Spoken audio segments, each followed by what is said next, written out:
Hello and welcome to the Black Mind Podcast, episode Something. 106. No, it's 106. Is it 106? I thought last week was 106. It's always No, it's last always week is 106. It's every day is 106, Allan. Every podcast is episode 106.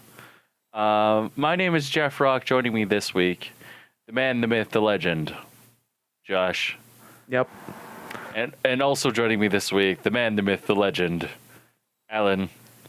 I was not on last week, and I think that should be our first topic because I don't know if this is going to be a good thing or a bad thing. I'm very distraught about it.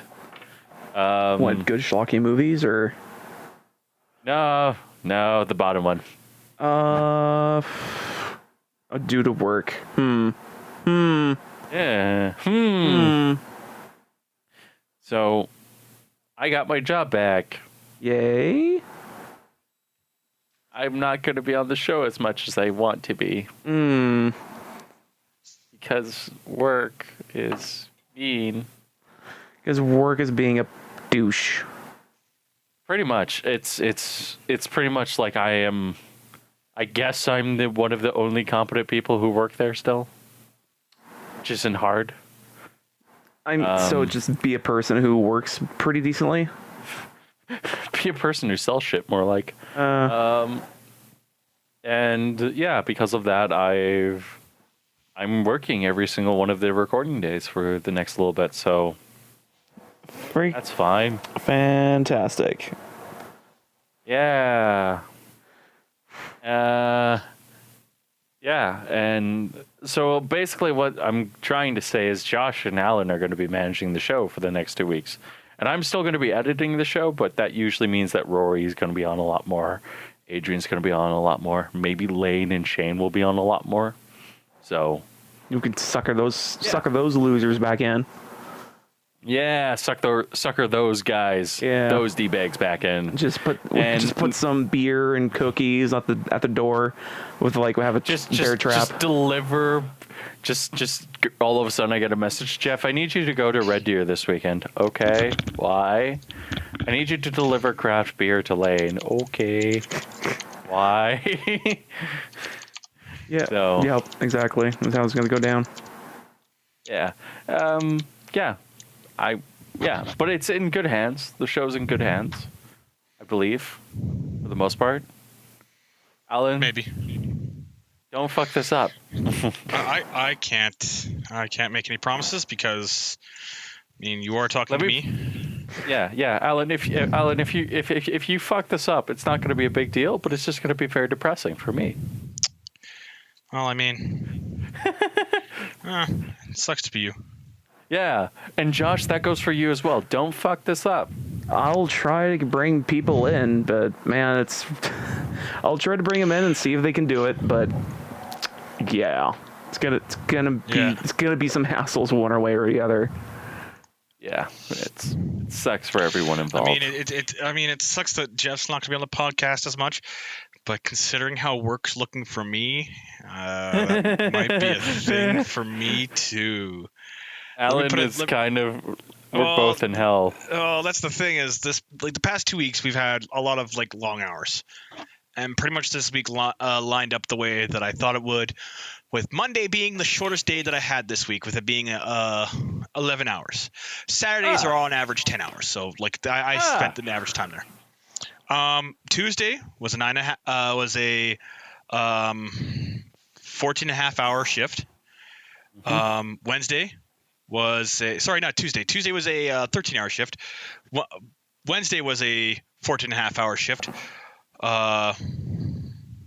Thursday was a 15-hour shift. Friday was a 13-hour shift, and then Saturday was, of course, another 10-hour shift. And that's the precedent for the rest of the season as of right now. Awesome. Could be worse. Yeah, I can't got even fun times ahead. I can't even fathom even working for more than 8 hours. So that's pretty hardcore. Mm-hmm. Surprise! Welcome to Rogue Construction. Congratulations on having no life. Yeah. Oh boy. But man, that doesn't compare to anything when you think about what happened in Hamburg this week. Holy shit. Yeah. So for those of you who don't know, and I hope you guys, I'm hoping the podcast, and the people around the world know what happened in Hamburg. Did Antifa invade the G20 conference? That Antifa showed up in Hamburg a day before, mind you, a day before the conference started, and they were present there, like they were there. And I think it wasn't just Antifa; I think it was also the Black Bloc, which, you know what? Okay, fine. And they proceeded to wreck the place. Like, I've seen videos from like a high-rise perspective looking towards downtown Hamburg, and it looks like fucking a war zone. And it's just like, oh. Remember when the world was run by sane people? I make no promises towards that. It's amazing to me that people are so fucking retarded that they still do this. They act like children and stuff like that. Surprise, our current generation is fucking shit. It's going to be hilarious when Kim Jong-un goes off the rails, because you know it's going to happen eventually. And these people are like, well, we can't attack people, so we can't kill people. We can't go and invade. This is fascism. Let's beat people over the head with pike locks. Like, yeah.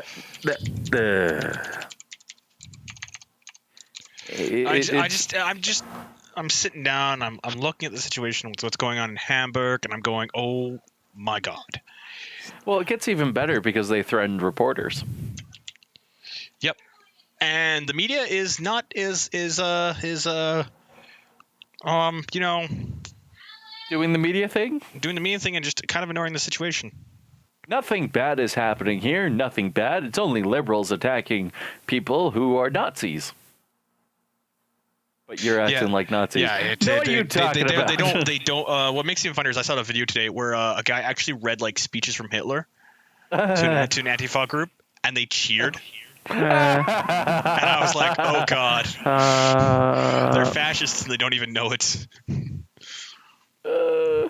But on the bright side, the G20 conference actually apparently went really well.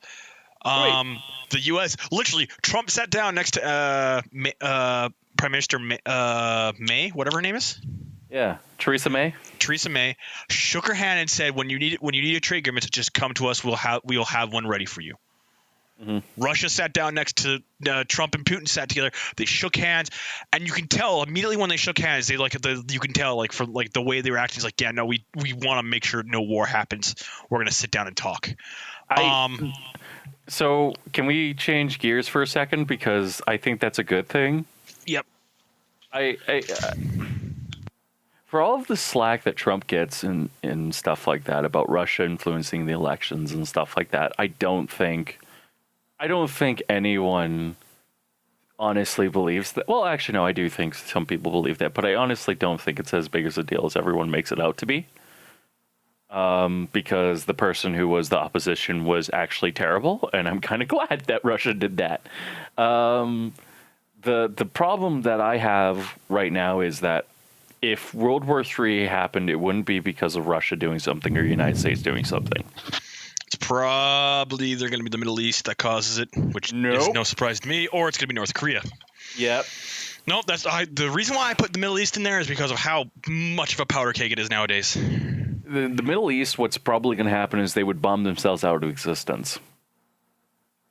And it would be an isolated thing. You would see terrible things happening, and you would go, oh, terrible things are happening in the Middle East and stuff like that. And you would see a lot of activism, and then it would just end. You would see no troops on the ground. You would just see people fighting against other people. And I'm okay with that to a certain extent. I'm not okay with that because a lot of good people would die. But it's like, they just need to remove all of the aristocracy and do a French Revolution style, that stuff, where they just do terrible things for 4 years, and then you look at France and you go, it's nice and beautiful, and they have a government that actually functions.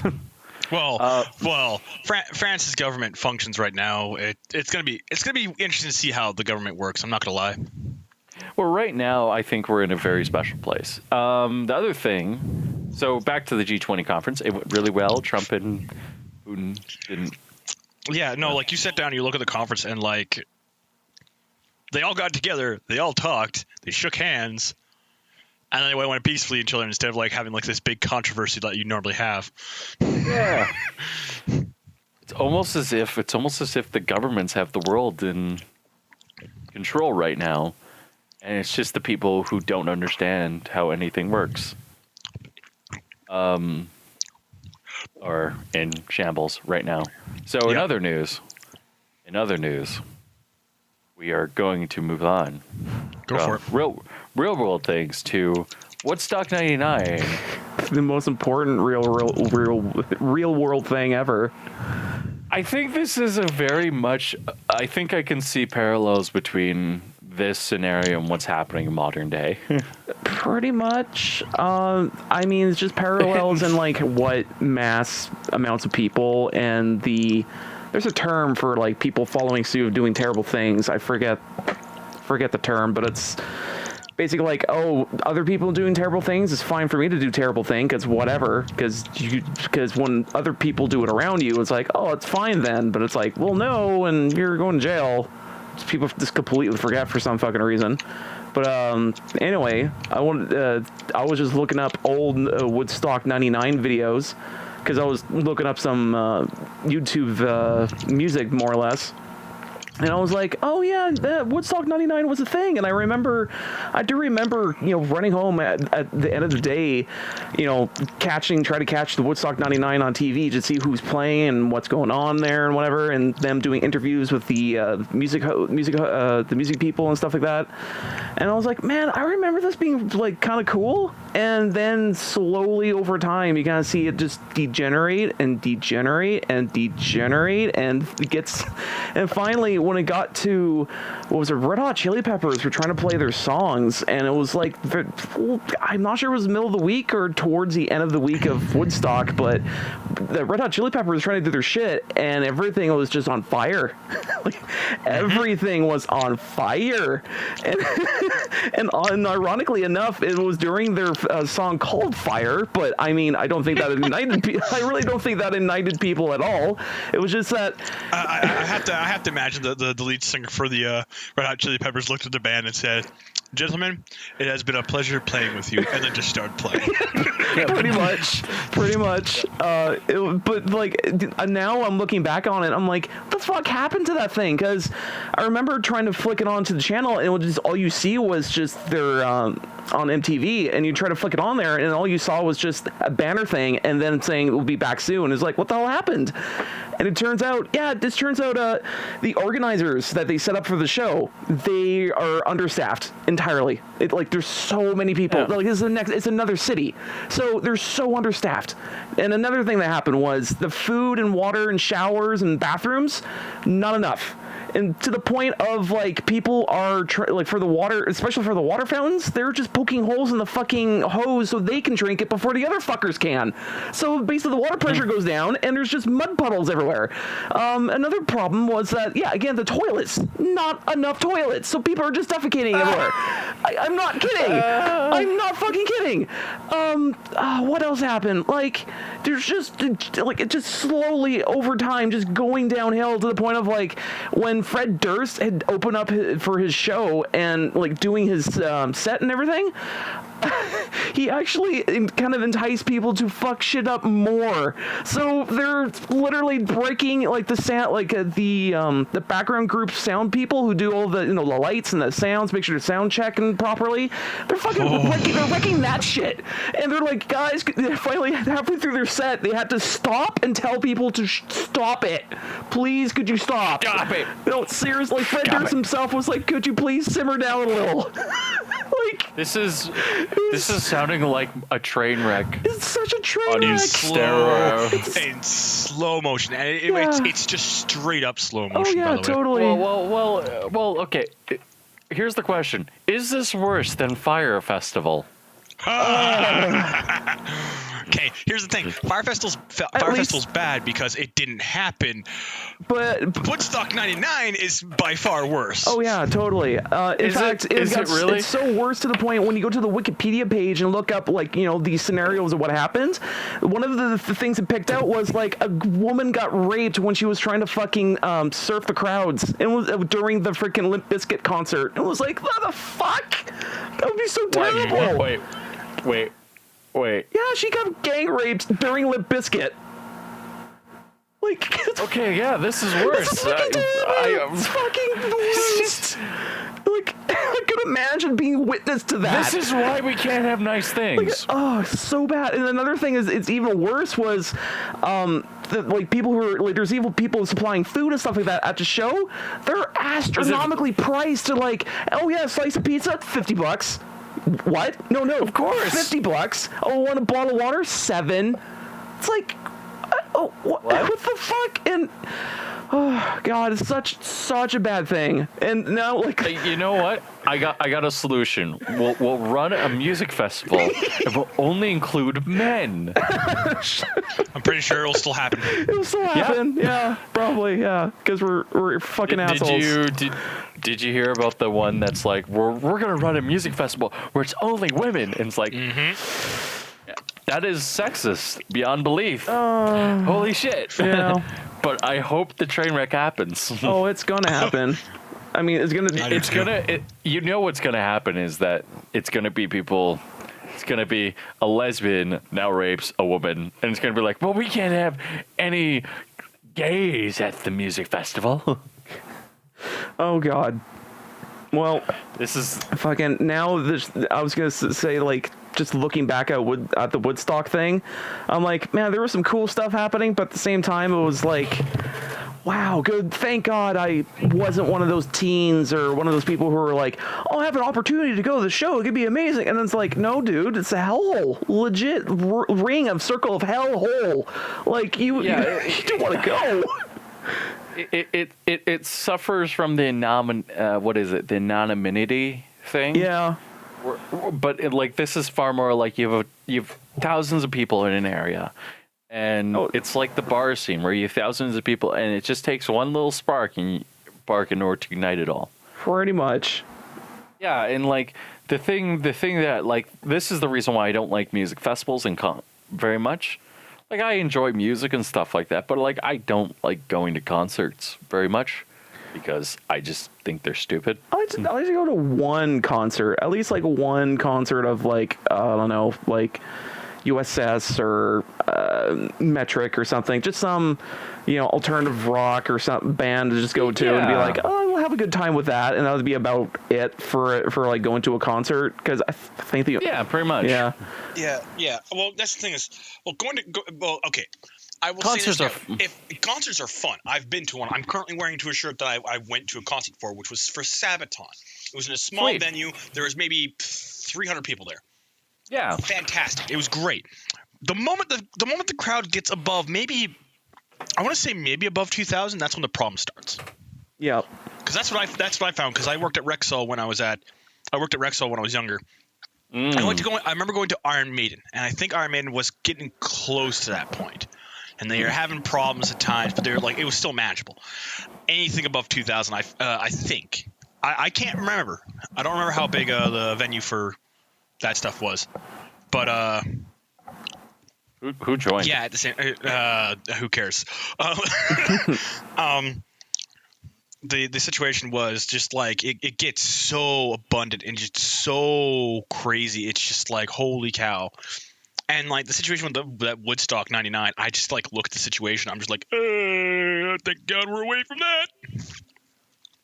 Yeah, although at the same time, I bet for the people who were there, will probably just say, yeah, it was a great festival, but it was like, man, everything about it was so bad. Like, all the stuff I was looking into, all the stuff I was looking in the interviews of the aftermath, and like, fucking just like the stuff that went on during the festival, I was like, oh God, man, I thank God I was in Canada and not just looking through a fucking lens. Like, jeez.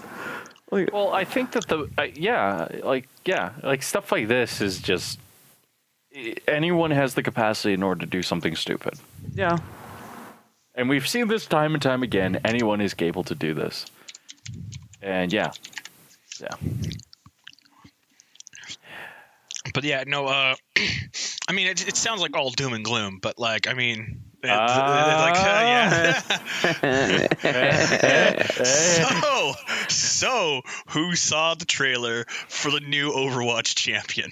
Can we have Overwatch anime? Naruto.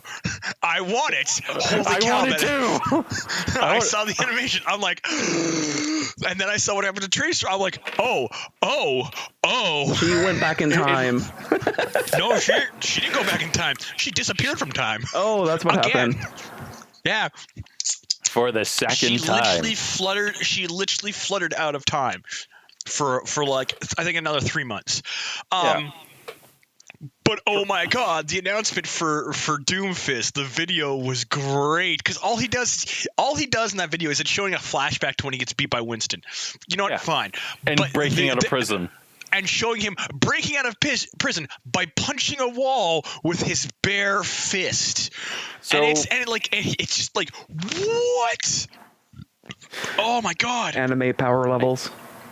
pretty much. Here's the thing. Here's my issue with it is I want Terry Crews in that game. And so it would be nice if Terry Crews played the... Yeah, it would have been nice if Terry Crews had played Doomfist. Well, like, here's the thing is that, like, Overwatch, we have how many African heroes? We have one already. Orisa. We have Lucio, Orisa. Yeah. No, Lucio's from Brazil, sorry. So we have Orisa. We now have Doomfist. Yeah, which who's is also African. Phenomenal. And the thing is I like Doomfist. I like his voice actor. I like his design. I like his voice actor. Everything about him looks cool, but it's just like, you know, I would have liked Crews. it if... yeah. Terry Crews, you missed the best opportunity there. But they might be saving Terry Crews for something else because remember, he did go in to record voice lines. He did. It might be the origin skin. Like the savior. Yeah. Because nothing says that the Doomfist can be different nationalities. Yep. Like nothing says Doomfist can't be a white guy. Mm-hmm. A white guy with a deep black guy's voice. Yeah. but like nothing says like it could have not been an Omnic or could have not been something else. It is actually confirmed that the initial Doomfist was not an Omnic because it was a human. Yeah, it was. I think he was an Overwatch operative, and then it fell into the Scourge's hand, who this one is. So it goes Savior, Scourge, and then something else. Yeah, the Savior, the Scourge, and the Successor were the three titles. And the reason why they went with the Successor is like, well, we don't know what the next guy who's using it is going to be called, so we'll see what's going on with that. And then, like, of course, what happens is, of course, it's it's the Scourge. It's the Scourge again. Surprise, motherfuckers! Surprise! I sold the Doomfist. Like, here's the thing: is the only disappointment I have with this character is like, it's like I just don't like some of the things that they did with him, but everything else I love. Oh yeah, And but that's the thing is if and so here's the thing, I can actually really quickly point out a big thing for me is for me, like, as much as I love my Bastion and as much as I love Reinhardt, for me certain things I don't like about them. yeah, I don't like the fact that Reinhardt is this over-the-top, bombastic, bigger than the world character, but at the same time, I sit down and I look at it and I go, well, it makes sense. his design is For Bastion, the thing that pisses me off about him is the fact that it's doo-doo-doo, and I'm like, you motherfuckers. of course. Let me just go through like what I don't like about him, and it's really just like this is a Small character things? who it's his initial skin I don't like, and the I reason don't why mind it. I actually really like it because it works really well for him. it does it does. My only problem with it is the fact that there's no shirt, but at the same time, oh damn, there's no shirt. The reason why I don't like it is because I don't like looking at the design and stuff like that. It looks very sort of like tribal and stuff like that. And I just don't like. I like tribal, but like I like North American tribal. Like that stuff to me looks far cooler than like the tomahawk skin that Pharaoh has is really cool to me.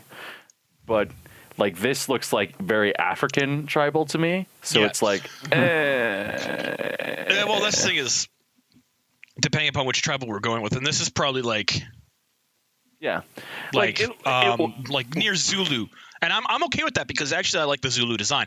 If it had been some of the other ones, and like I'm not okay. Before we have the guys who come on and say what the fuck are you guys all racist for? I'm gonna say there are some African tribal designs and setups and cultures I don't like because I just, for one, I don't like what they are. Others I just don't like in general, and there are some that I'm like, I look at them and go, this is the reason why I'm progressed into society and just didn't stay tribal. But like things like the Zulu, the old Sudan tribes, the old Nigerian cultures, like all those are very cool. And of course, like Doomfist looks like a mix from of the Nubians and what are they called? I just said their name, the Zulus, like the old Zulu tradition style, and it looks fine, but it doesn't mesh well with the bloody fist. Fist, yes, that's the issue. And that's the thing is, it looks really cool. If you take off the fist, he looks phenomenally badass. You put the fist back in, and it's just like it feels a little off. I can accept it because like it works for me because it's Doomfist. He doesn't need to like match conventions. But at the same time, I'm okay with the fact that I will say like some of his aesthetic design it doesn't work. It's the fact that the Doomfist is this artifact that we know what it looks like. We know what the Doomfist looks like, and this doesn't. The Doomfist on this character is not that Doomfist, and it doesn't look very clean or crisp or something like that. It looks completely different from the Doomfist that we know, and that's the major issue I have with it. It would be fine if they sat there and gave him his two punching hands and made him like Genji and didn't give him the Doomfist. That is my issue. And I think that like the design of him is fine, but the other thing is like we designed, I think, a better Doomfist on this show with Rory, and it was where he had a hook that like you threw out and then you pulled yourself towards them and then you punched them. And this is not. It's the little things. Honestly, I'm gonna sit down and see how everything goes out. Yeah. For the most part. That I think is the thing that we have to do in this situation is like, and like the only reason why I'm a little disappointed is because it's like again it's the Doomfist. You would think he does look badass. It's just small things that make you stop and go, wait. And it's like it's stuff again, like we still need to see his skins because they haven't released any images of the skins yet, which is the thing that's big for me is I want to see what those skins look like. I want him, and I want him as Balrog. Yeah, No. You know what I want? that would be cool. No. You know what I want? I want Hellboy Doomfist. That'd be so good. Halloween costume, man. Halloween costume. Yep. And the only there's only one other thing that I would want for Doomfist is a One Punch Man skin. Yes. Please. Overwatch. Please, Blizzard, yeah. do not let me down. Yeah, every time you do Well, his ult, you hear the One Punch theme constantly. Well, no. Yeah. What they need to do is they need to give him a second Doomfist on both arms. Well, for the One Punch Man, I would actually get rid of the fist, the Doom Fist, and make it look so like whenever he punches, the fist appears as like a glowing shadow around the fist. Yes. Motherfucker, that's brilliant. Surprise, motherfuckers! I took animation. I know what makes things look cool.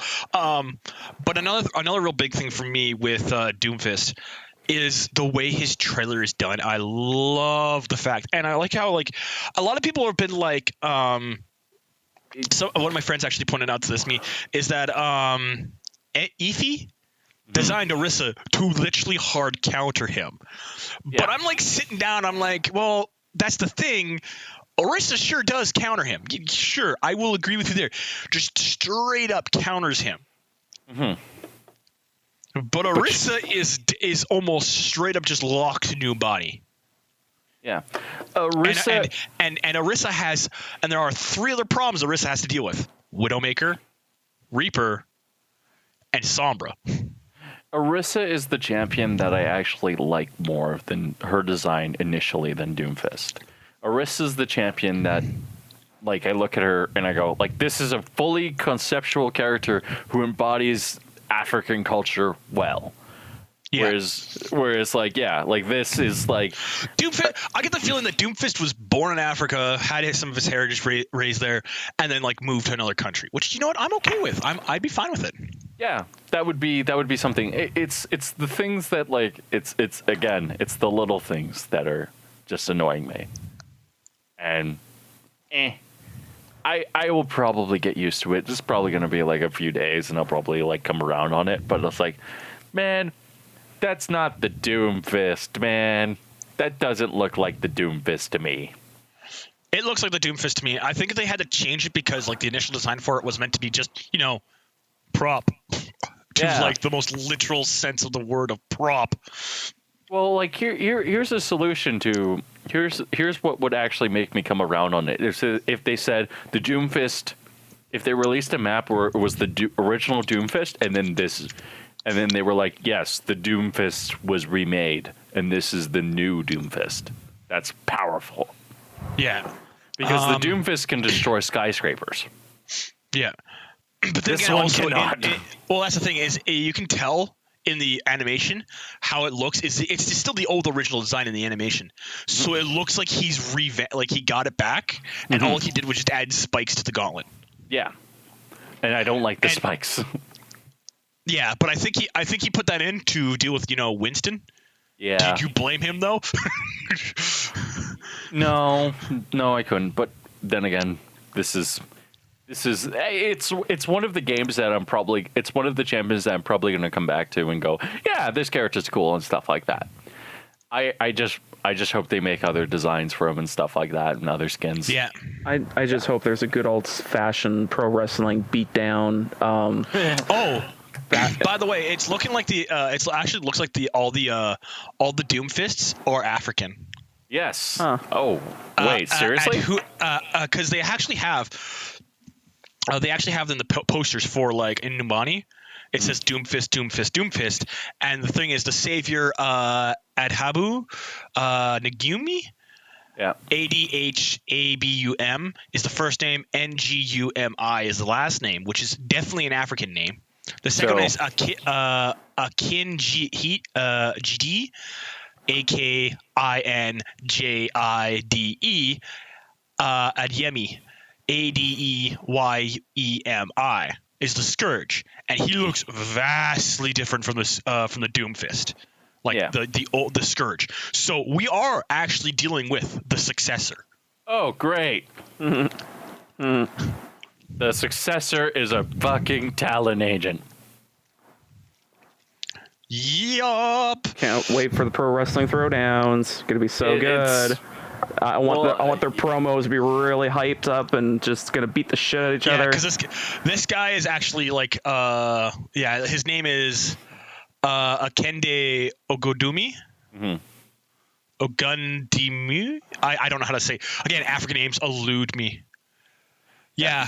Adeyemi offered Odumi the chance to fight with him as a mercenary. Initially wary, Ogodumi accepted. Discovered that he's now in the arena, which he unleashes in has capacities. He is actually like straight up the successor. Oh, great. You know what? Like, here's the thing: is that it's. You know what? Like, the amount of things that this character is like, and the amount of hype that went into this character, I'm excited. I'm very happy that they've done it finally, and I like the reason why I'm so negative on like his design and stuff like that is it just doesn't gel with me. Yeah, but have you seen his abilities? Oh God, they're fucking great. Oh yeah, they look amazing. Yeah, they needed a character that was specifically designed to, because he is an offense character. Like, I'm okay with that. You know what? Yeah. I would have preferred him being a tank, but you know what? Hey, whatever. Yeah, but like the thing is if his abilities are he's a character designed to knock characters out of position and to dive in and engage close range. He is very similar to Winston in some areas, but he seems a little bit better at doing it. He will probably be better because he has two knockbacks. Because remember his fist that hits the ground when he just does a little quick jump up. Yeah, is actually like it's a knock up and pull forward. The uppercut is just straight up and knock back, and then the charge is knock back. So you can wombo combo off those three really easy.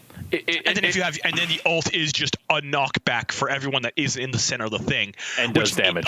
And just the damage in the video like that shows for like on the website for his ult, when he comes down, he lands directly on Genji, and everybody gets knocked back, and then you see Genji 2 seconds later drop onto screen. Yeah, dead. Yeah, that seems powerful. Like the thing is this is a champion that they needed for a while. Where I think Paladins had something very similar. Sky had an ultimate that literally was that. Yep. And this is very similar, where it's like, oh, you just meteor hammer, and it's different. Josh, your opinion on Doomfist and his design and everything like that? So far, when they were pimping the Doomfist in the first place, I was thinking like Sentai superhero type of thing, or at least comic book. Because when they were talking about it, they're like, oh man, this guy was like a hero or some shit. And I'm like, oh, I'm feeling like comic book vibes from this type of crap, like 90s superhero type of thing. Yeah. And then, someone stole the Doomfist, and then someone else has it. So I'm like, okay, so it's going to be... I didn't think it was good. I still thought about the comic book, the concept in my head, and I was like, oh yeah, comic book concept is going to be real finally. And then the African guy shows up, and I'm like, I don't know. Then I saw the background video about like him busting out of jail with his bare fists. It's like, you know what? I think he's worthy of the Doomfist. Yeah. Yeah. It wasn't his fists. He just so you know, because all you see in the video is him just punching with one fist in the same spot. And by the way, when we initially start up in that video, that's him starting to break out. Yep. Yeah. Exactly. This is something where I think that this is all in all, it's look very good. The design, the skins are probably going to be really, to be fair, a solution for me. Just hearing you guys talk about it, you're taking your nitpicks at it constantly, and I'm like, it's fine, it's perfectly fine. You did the Blizzard job on it, and then Blizzard's done. It's fine. That's the thing is, it is fine, but these are what we have problems with it. It's just little things, and that's the thing is, unlike for me, which as much as I love Sombra and as much as I love Ana, I can't place Sombra is not a viable offense character. She's meant to be an offense support, which is why I think she should be slotted into support. Yeah. But unfortunately, considering how Overwatch has kind of fracked themselves in that way of locking supports into the fact that they deal either healing or buffing, which Sombra doesn't do. Sombra does something else, which is debuffing, which is actually way more important for in some cases for supports, such as like if her hack, it locks down abilities, her cloak, it allows her to backdoor on enemy supports and lock them down. Her ult is an all area of effect hack, and her hack ability can be used on medkits, and oh look, they heal my team for more, and now my enemy can't do it. She is a support, and she does that's how she should have been like warranted out as a support character. But unfortunately, they brought her out as a offense, and she's kind of in that like really weird niche spot for offense. Yeah. The problem. Go. The problem with Overwatch right now is that they need to change up where everyone is. Like, I don't think Symmetra should be... She should be in defense, and Junkrat should be in offense. Junkrat is far more... Yeah. And Junkrat has more mobility than Sombra. Yeah. Junkrat has the ability to, like, disengage effectively. Mm-hmm. And Junkrat is far more, like... And Sombra should be in support, like you said. Yeah, Sombra should be in support. The only character that actually, like... The only character that I'm kind of iffy on and where he should be is Doomfist. And even then, I'm like, I can see him being an offense. I can 100% see him. But I can also see him. I could have seen him being a tank where he was a dive tank, where he was like a hard dive tank that was like he goes in, he does great deals of damage. He has good health, but his mobility outside of his abilities is just shit. He is slower than everyone else. Yeah, like, and here's the other thing is to tie into Josh's point about like us nitpicking. It's like this has been handled so much better than every other champion, excluding maybe Orisa. I would say excluding Anna. Okay, well, here's the thing: is Sombra was the bad one because they had done that. They did set up the AR campaign and stuff like that. And the problem was, as they were getting ready to release her, problems started coming up with her, more and more problems, and that was the reason why she got handled poorly. And I think complications came up that they didn't expect. That was the big problem. But even Anna was like, I look at Anna and I'm just like, that launch wasn't really something special. Like, yeah. And the thing with it wasn't very special, was it? No, it wasn't. It was, here's some diaries from this lost character. Here's the ideas from this this weapon that Mercy turned down because she didn't agree with it. Yeah. And then here's the origin story. Bing, go. Sombra was a bigger thing because it was released around the time she was going to end up being released sometime during like October when BlizzCon usually happens. And the other thing is like Orisa was handled very well, but the thing with Orisa was it was just like, there was no fanfare. Like the fanfare was something happened in Dubai, and then it was like never mention this again. And that was like probably the most like this one is so much better than that one because it was like so unexpected when Orisa was announced and launched. Well, that's the thing is the way Orisa was actually like really hyped actually. We had the images of what Efi needed for her special project. She needed we had the video footage from Efi's point of view of like snap pictures from the airport where Doomfist happened. We had the map update at the same time. We had Efi being talked about on the Twitter. We had the situation in Mumbai happen, and then they announced Orisa. But at the same time, what happened with Orisa is they're also hinting at the fact that the Omnic crisis was going to be a thing. Yeah, and that's the thing is Orisa was downplayed a little bit because of the Omnic crisis. She was released 2 weeks before the Omnic crisis? I think it was a week or two. Yeah, was. She is probably she was the complement to the big thing, which is the way I like it. And like that's the reason why Orisa works better is because she was the complement to it.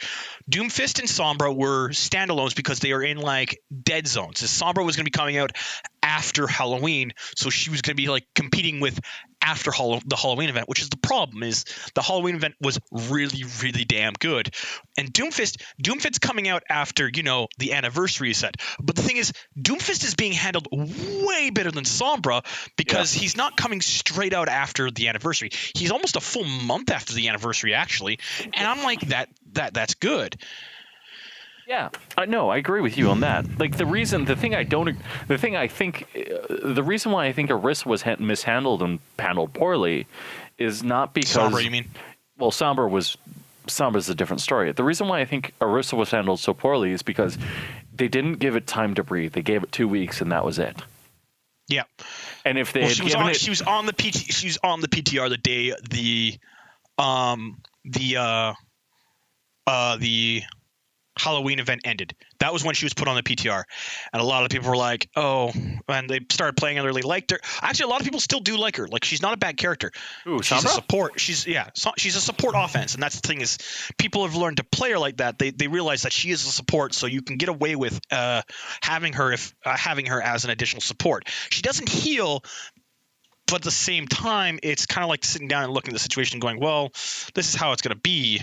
Yeah, the thing I'm talking about is I'm talking about Arissa, who is and like Arissa was. Well, and that's the thing is, Arissa was handled. That's what I mean because you said she was released 2 weeks after the event. 2 weeks before the event. Yeah, so they gave it time to breathe, let us all play with her, and we got to experience her. But the problem with Sombra, as I'm saying, is she was released on the PTR the day Halloween ended, whereas Arissa was released a full month on the PTR before. Was it a full month or so? Something like that. It was like 2 weeks. It was 2 weeks, I believe. No, it was full release was 2 weeks after which. Yeah. But the thing is like how I've looked at it is just like the situation for me is I look at the situation and go like, well, this is how it goes. But and that's the thing is the only way Arissa was handled badly is the fact that they put her goddamn best skin in the Omnic Crisis. Yeah, and that's the other issue. That's the big thing for me is I can't agree with that because now you can't get it for like maybe another year. We don't know when we're getting that. And I actually got mad at my friend because they're like, well, yeah, no, they're redoing the events. I'm like, that's not what I mean.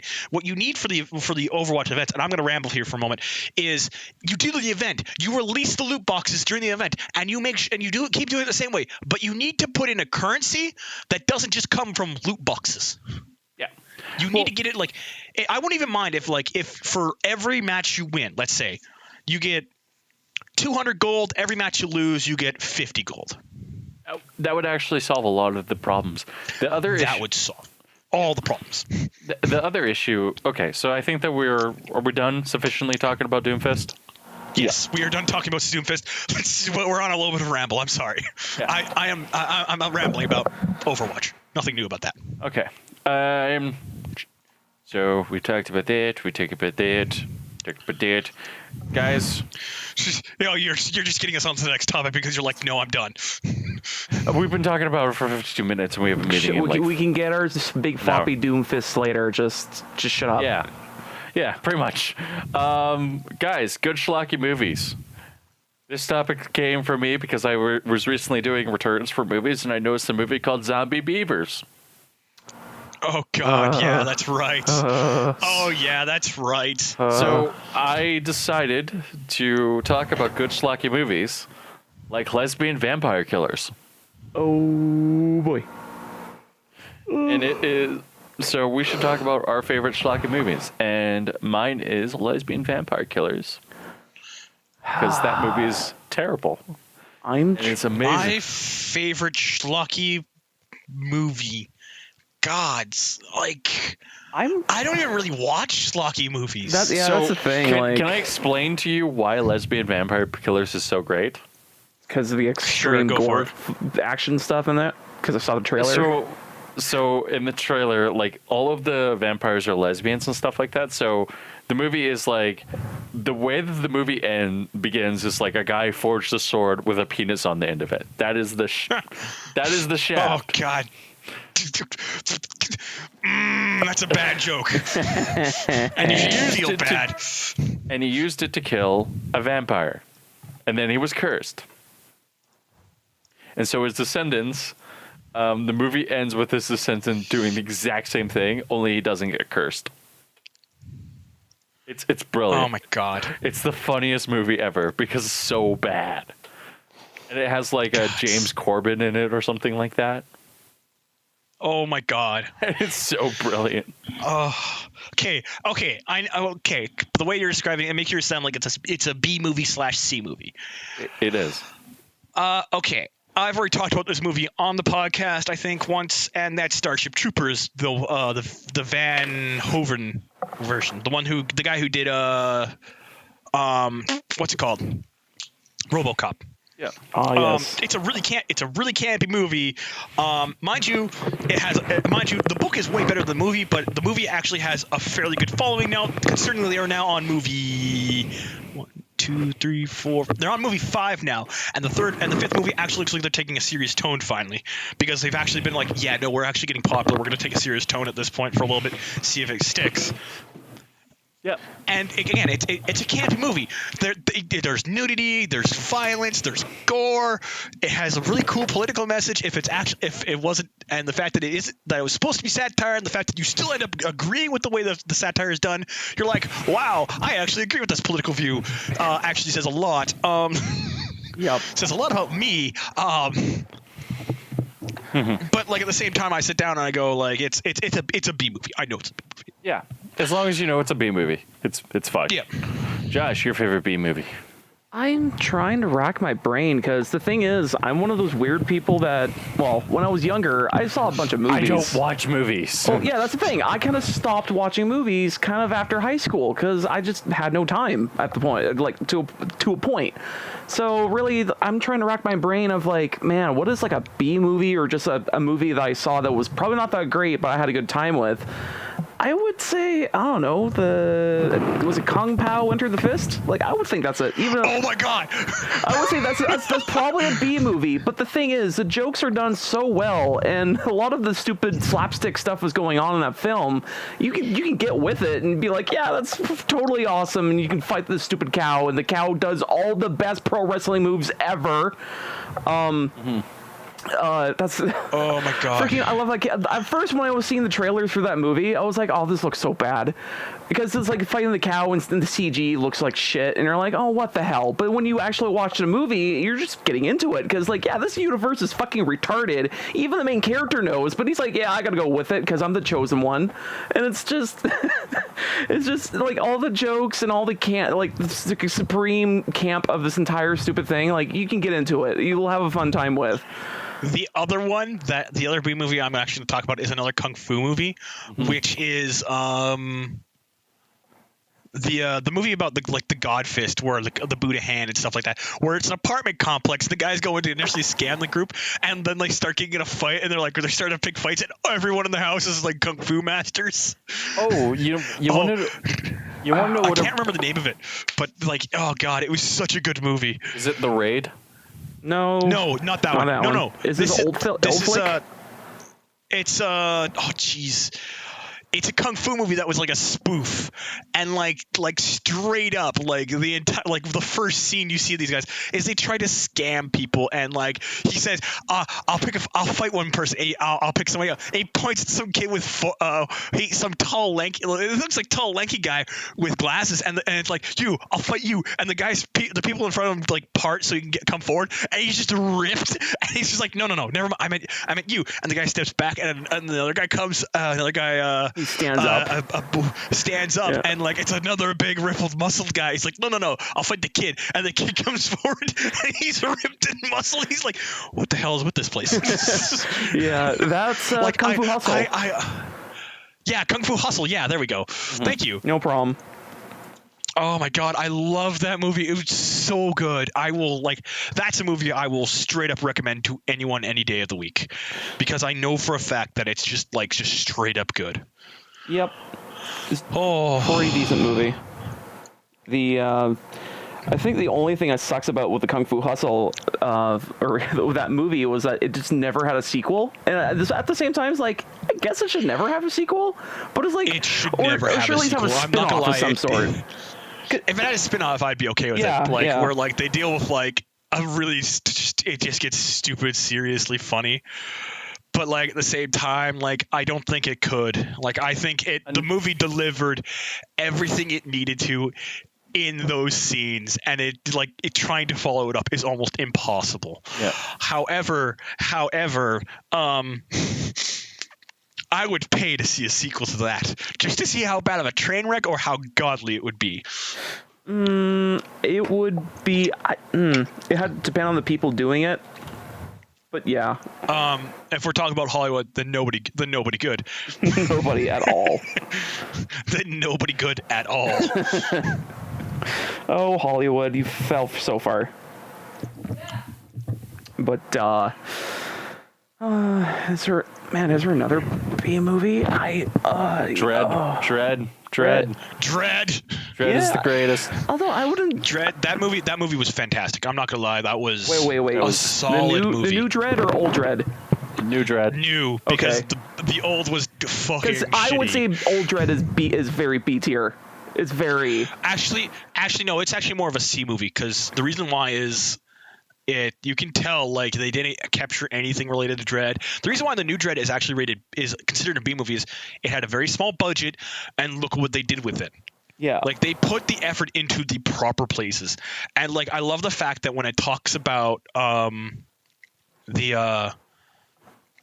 like when they talked about like the actor they chose to be Doom, they literally approached him and said, "Yeah, we want you to be Doom. Nobody's gonna see your face, but we want you to be Doom." And the guy's like, "Good, they shouldn't see my face because I'm Doom." Because the guy was a fan of Doom. That's pretty. and they like, it was just amazing. I love the movie. My mom doesn't like it because it's like she considers it over the top violence, and I'm like, "Have you never seen Doom?" was my response. And she's like, "No," and I'm like, "And that would be why." Mind you, I sat down when I was watching it, and all I thought throughout that entire movie, I won't lie, like the entire portion of that movie, Oh God, that movie for me, was the fact that I'm just sitting there and I'm going like, "Oh my God, this is what the 40K police is like." Yeah, pretty much. The Adeptus Arbites are exactly what Doom is like. Like they fall all of the, like, you see all the judges in that movie, what they're like. Yeah. You see the 2 incompetent ones, you see the 4 corrupt ones, you see Doom, you see Dread. You mean Dread? Alexander. Dread, you see Dread, and you see Alexander, and you look at the books and you look at the comic series, and you see the exact same thing. Mm-hmm. But for the most part, like, it's actually like just straight up phenomenal. It is, in my opinion, the best adaptation for Doom in movie form. Dread. Does Dread. Dread. Yeah. Dread. It's one of those. Jesus Christ. It's one of those movies that like handles itself so well, and you go in, you're like, I know what this is, and then you get points in it where you're like, oh, this is going far worse than I expected it to, and then it goes off the rails. Oh, it's amazing because of that. Yeah. Anyways, We gotta get back on topic. Yeah, we are straying. We are straying off course. Stay on target. Loosen up. Stay on target. You're too close. Stay on target. Loosen up. No. Shit. My Y-wing pilots. Damn it. I gotta Dutch Vandar. Why? I gotta turn off my aiming reticle for this shit. Fucking the auto. it's almost as if Josh just toggle. Yeah, well, I'm saying here, whoever designed this fucking cockpit was a jackass, because I have to turn off the fucking auto fire just so I can fire. Jeez. So that you can play Beautiful Joe 3. Yes, exactly. And also Beautiful. There's a new economy. And there's a new one. Yeah. So basically, all I just wanted to say with that is both Beautiful Joe 3 and there's a new Okami coming out, and it was both announced by Platinum, and of course, yeah, Of course. yeah, Platinum's just like, surprise, motherfucker. You're like, oh, thank you, Platinum. Yes, Platinum. yeah. I want to say, aren't half of the ex-Clover guys just at Platinum, anyways? I want to say there's almost all of them. I want to say that, but I'm not certain. But anyway, they announced that we're making new ones. We're making new ones. Just we're kind of far out from it, but we are making them, and they're like, yay, They do exist. Yeah, And everyone cried at the same time. yeah, and what's his name that has his Twitter? What's his name? He gets pissed off at people. He keeps thinking that he's Platinum. Nakami? Yeah, Basically, he also twittered at them as well, saying like, "Oh yeah, they're totally made." he pronounced their names in big bold capital letters, and he's like, "Yes, Platinum is making the game. So Platinum." He's just really pissed off. He's like, "I'm also helping, but Platinum is making it, not me," because he's just so cheesed off, and people keep confusing it. But yeah. So basically, I'm not gonna lie. The fact that Beautiful Joe and Okami are getting games by Platinum, it makes me happy because those are two games series that need some love for a little while. Yeah. And I feel the same for like another game. Like I know it got a new game like I think last year, but I feel like Star Fox needs a new game. Yep.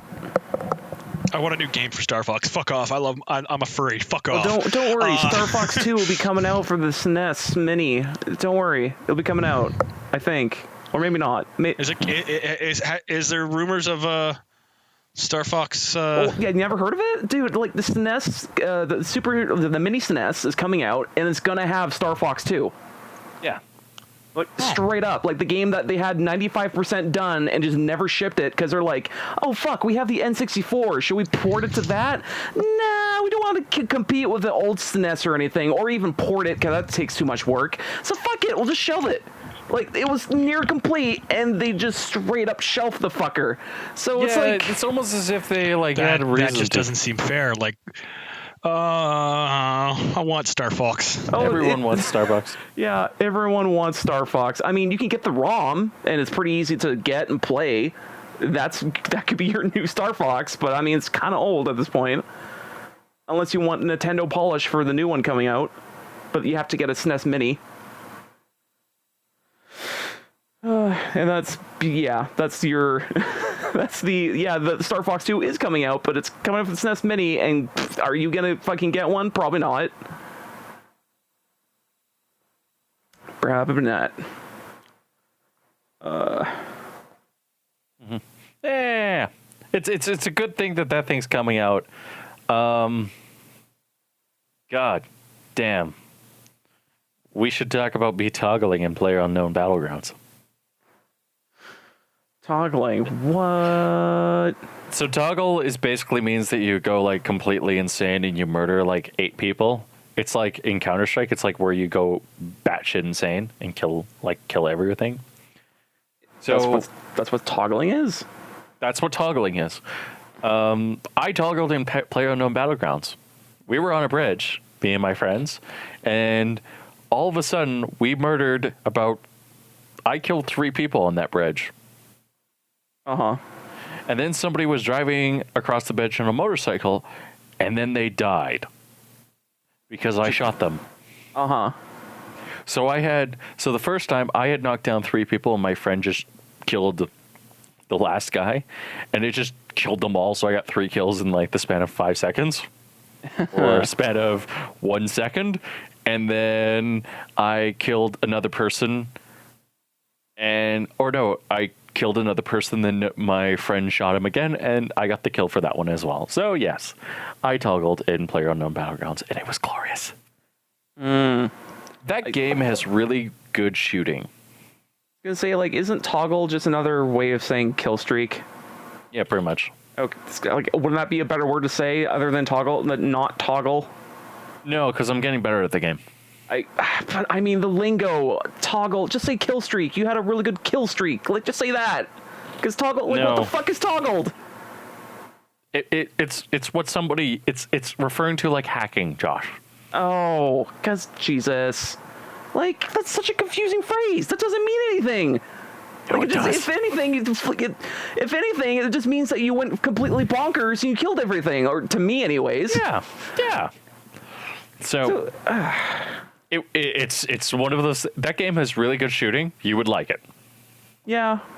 I hate that word. just this is such a wrong word. I just hate toggle so much. Whatever. Stupid lingo. Yep. Whatever. You know, I had a pretty decent kill streak in friggin' Overwatch, but I mean, getting a kill streak in Overwatch is just like, oh, you ran into a batch of players that it just didn't look at their corners good enough. It was like, yeah. I got 15. I got a 15 kill streak on Overwatch. I at one point had a 25 kill streak. It was kind of sad. There was one time where I got 6 charge kills with Reinhardt and didn't die. That's a pretty good match. Although, again, you'd be like, man, are these guys just not looking or caring, or are these robots? Like, what's going on? Pretty much. No, they were humans. I was carrying as Reinhardt. It's very hard. That's good. Yep. That's very good. Yeah, it's very, very good for me. So you also still playing Hollow Knight? Oh yeah, Is it fun? It's a lot of fun. I'm getting into the game is opening up more and more now to the point that I can do. Before it was like, oh, I could do air dashes and all this stuff, all this weird cool stuff, and now I'm almost complete the badges. Like I think I only have to get 10 left of the like you have this entire inventory and you get the badges there. These badges, just like Dark Souls, they all do special bullshit, and I almost have all of them. I'm just missing like 10-ish badges. And I also have almost all the abilities. I'm just missing like for maybe another 5, which is kind of amazing because this game still has more abilities to give me. Because right now it's I've got this special air dash that basically someone put a rocket in my butt and I was shooting across sceneries, going across sceneries as fast as possible. So basically, this is really good fast traveling, more or less. Of like, oh, I don't want to kill these mofo's and trying to dodge them or whatever. You just wall jump up a wall and you go stick onto it and you do this charge. You charge yourself up on the wall and you just shoot yourself across this entire like spans of areas, and you're like, yeah, I don't have to deal with any of this shit anymore. Woo! And also, it's like just the slow progression of unlocking stuff and exploring and figuring out like, oh, I used to go to this area and I didn't know what to do, and now I have this ability to smash through floors. I can go back to that spot and just go explore a bit more of this area.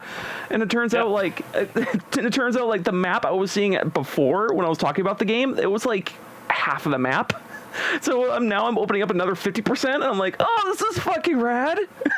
There's like more shit to do.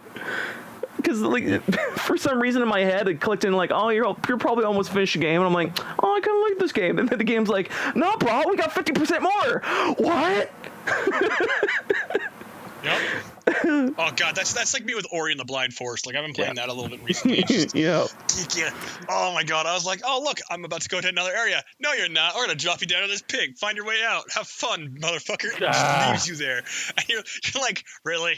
Yeah, exactly. Yes. Exactly. Or and there were like I think I've had one boss fight so far, and I'm like 4 or 5 hours in, I think, at this point. Frick. I can look at my Steam record. The boss fights in Hollow Knight is all over the place because it gets to a point where you get the Dream Sword, and this Dream Sword's more or less like a mind reading tool of like you find NPCs throughout wherever, and you slash it at them, and you can read their minds because it's reading like their dreams or their in their heads more or less.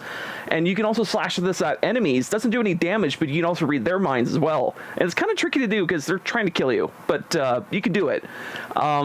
But the thing about the sword, though, is that if you go to certain spots where fallen knights have died, you can slash at them in a boss fight, and they're fucking hard.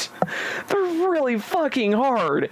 To the point of like, man, I think I have to upgrade my dude to like the fullest tilt before I go back to this, because oh shit, these guys are just up my ass. Surprise, motherfucker. Surprise, motherfucker. Surprise, motherfucker. Here comes the sex. No! Oh, yeah, pretty much. What else is about Hollow? I've just been playing more of it. I saved this one bug by just, exploring through this one. Like, basically the theme of Hollow Knight is that you're kind of this weird bug race of people.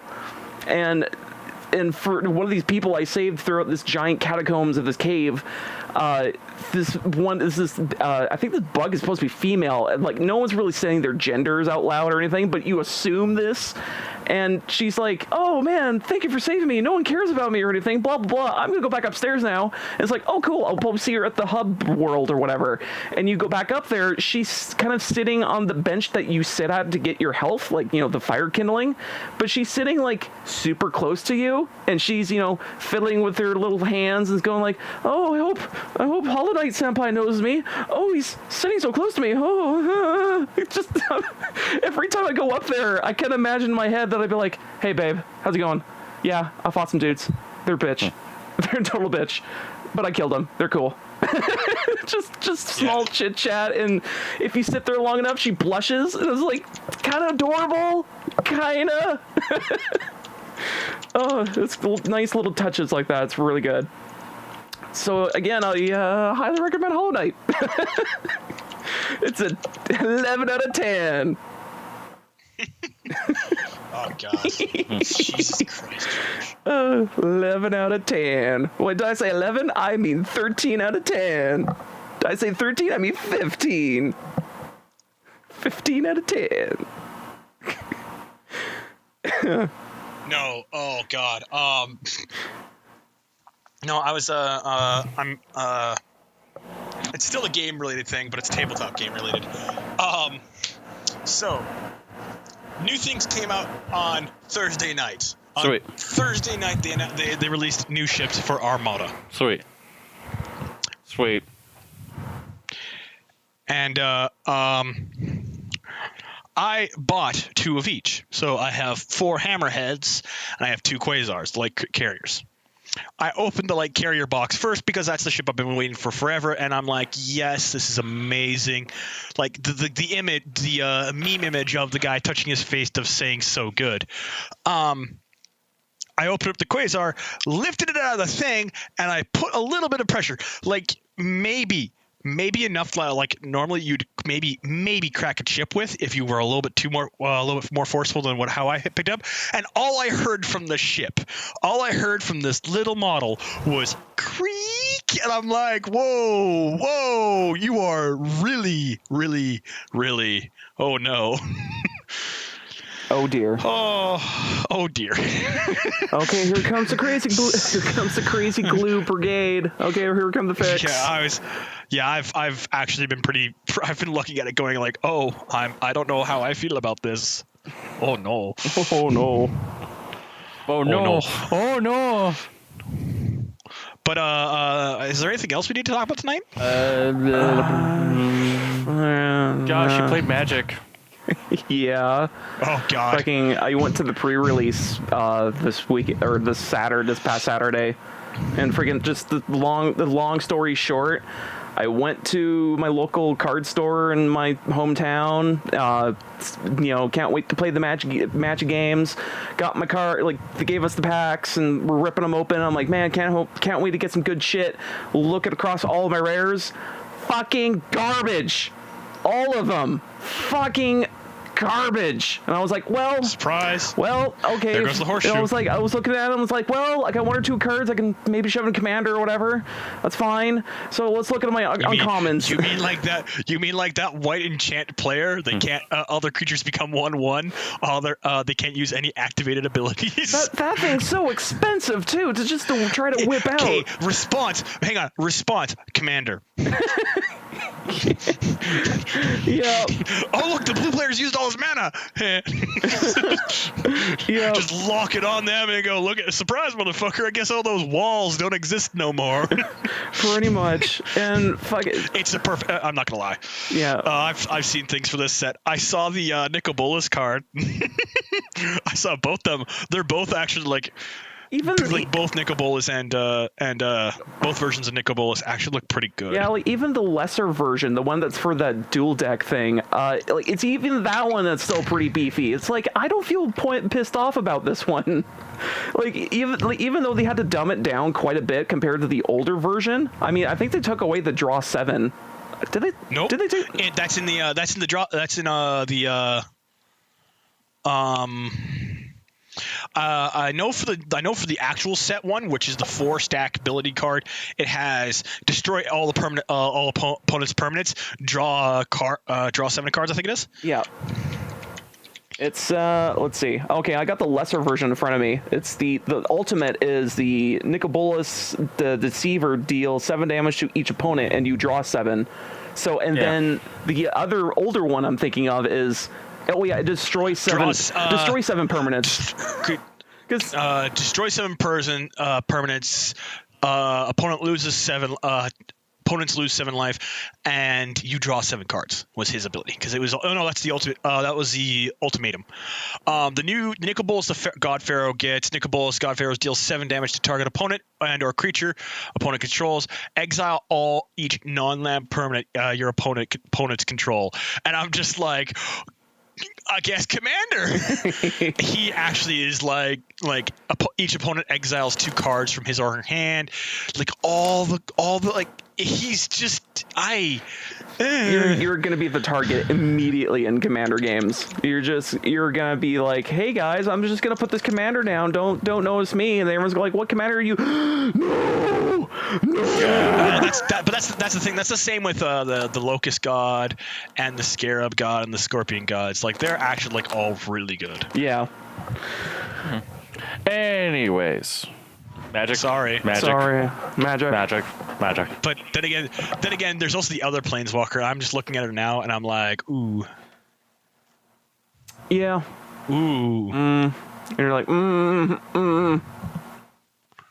She doesn't look so. She's not bad. She's a red-green Planeswalker.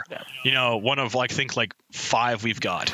Yeah, there should be if anything, there could be more varying planeswalkers of different types and stuff like that. But it's whatever. They're meant to be special, so you can kind of get the idea. But at the same time, it's man, I kind of want I don't know, weird bullshitty planeswalker. Kind of I want a Cobalt planeswalker, or maybe even fucking this turns out this chipmunk. Hey, maybe in the next unset they announced a while ago, they'd be like, this chipmunk is now a planeswalker, and it's a planeswalker in the unset, and it's this chipmunk's a planeswalker, and all it does is it makes nuts out of nowhere. That's cool. That's fine. I can get behind that. Just more weirdo dudes. It'd be fantastic. And it turns out Nicobolus is oh man, there's more planeswalkers. Just god damn it. God damn it. Yeah. Yep. Oh, and another update on that stupid pre-release I went to. Of course, I got all the fucking shit cards, and of course, I didn't win a single fucking game. So I was pretty pissed off with that. Yep. God. Fucking, you think I'd get one decent rare, but no. Nothing good happened. So yeah, from what I've heard is a lot of things from this set is it's been dumbed down actually quite a bit because it had to be, because they've been very skittish about doing anything as of recently because they don't want to overpower all of them so much they've been worried about, or power creep, I guess. Yeah, that's the big thing is it's just I can't understand about power creep and stuff like that. It's just from the pre-release I just went to, it's just it was just really disappointing. Even the cards I got dealt, even I would say a few sets I went before, even the shit cards I got from the rares, I was still can get by with the decency of the uncommons and commons, because sometimes in pre-release you kind of need to hinge on those cards. Even with my commons and uncommons, I couldn't do anything. I could not do a single fucking goddamn thing, and everything was over freaking the cost of 3 mana. So it was I literally had no game plan, and I couldn't freaking do jack shit. So it's should I just walk out of the building? Feels like I should walk out of the building, because this would be a better idea. Because oh god. But yeah. Surprised. Things are tough. Though I'm actually looking through the card set right now, and I was scrolling down, and I'm like, oh look, hour of, and then all the gods Last Axe and stuff like that, except for Hazaret's, which is Undying Fury, which is the only thing that says is not last. And then of course there's Hour of Revelation, Hour of Eternity, and all that stuff. And then I just look down one line, and I'm like, Gideon's defeat, Jace's defeat, Lyanna's defeat, Chandra's defeat. Yeah. Oh. Power Rangers are dead. Oh no. Power Rangers are dead, all of them. That's great. Bring in some new ones. Oh my god. Well, the thing is we're fairly certain they're not dead, because in the lore, I do believe they kill the Locust, the Scarab, and the Scorpion gods before they're forced to depart by one of the Visar of Poison, which we don't actually get to see in card, which is kind of unfortunate. But hey, eventually we will. Eventually. Anyways, no, we won't, because this is the last of the set. Oh. Anyways, sorry, go for it. So, is this everything? Are we done talking about Magic? Sure. Yeah. So if we can not lull you into a sleep. Okay. Thank you, everyone, for listening to the Black Mind podcast. That's the end of the show. We talked about magic and video games and stuff and scholcky movies. If you want to send us a question, we were working on a solution right now, and by we, I mean me. Yeah. Also, you can listen to us every Thursday on blackmindgames.podbean.com, iTunes, and your podcast app of choice. And thank you guys for listening, and have a good day. Have a good night, guys. Hey.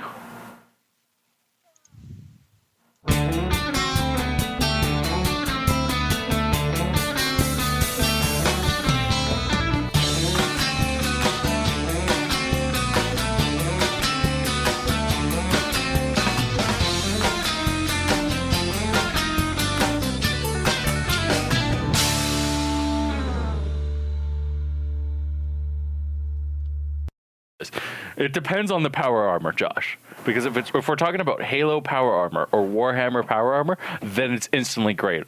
But if we're talking about anything else, like something where the pilot has to like move things and stuff like that inside the thing to control the power armor, then it's not power armor. It's a mech. Okay, so just if it gets any bigger than twice the size of the character, then it turns to a mech. Yeah, if you can like stand inside of it and fill up about 50% of it, it's power armor, quote unquote. But if it any bigger, it's like it's might as well be a mech.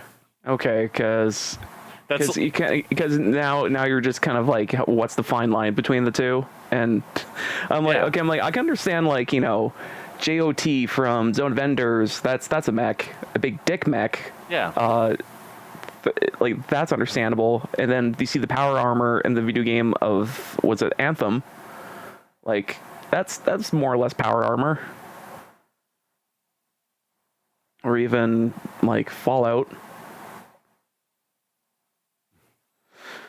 Yeah. Yeah, pretty much. Like, the big thing is like we have to think about this. Like, Zone of the Enders,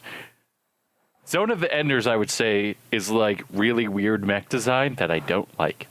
I when I first played Zone of Enders, I was like, I always thought that the dude was in the head, or at least you're piling the mech in the chest or in the head type of thing. So you're gonna kill me for this. You never played it?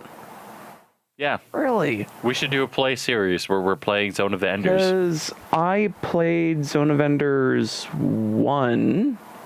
I don't think I finished 2. No, I like how I think I got stuck. Yeah, but anyway. As for as I was gonna say, like, for where the character is positioned in the mech and their designs for them, it's the crotch. Yeah, it's the crotch, and it's like, that's an odd choice to put them in. That's like you're literally putting the words "the cockpit" in the cockpit. It's in the cockpit. Yeah, pretty much. I hope we're recording this. Are you recording this? Yeah, when you said the words "record," I hit record. Yeah. I'm just watching this anime, and it's like. So what's the thesis of the anime or the skinny? It's great. It's great, Josh. No, but I mean, not just saying it's great. Tell me, like, the kind of plot synopsis of the food.